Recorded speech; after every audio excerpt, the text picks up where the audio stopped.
Hello, I'm Sarah Pearson. I'm actually from Florida and I just moved to Waterloo back in July, and I'm in the welding program.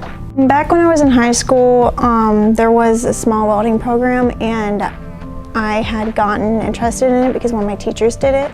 I didn't really experience any of it. This is all new. I just have seen people welded before, so I kind of get the basis because I watch and I learn.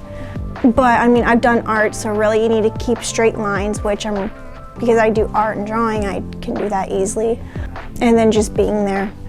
That's how you learn, and everything is just being there. If you go all the way through and learn everything, you can pretty much do anything. You can build cars, you can help build pretty much anything. I would eventually like to do either motorcycles or cars. I've always wanted to work on vehicles. When I was younger, my dad always had a beat up truck or something and always worked on it.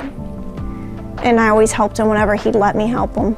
Because of Hawkeye, I am ready to progress into my career and do things I enjoy doing.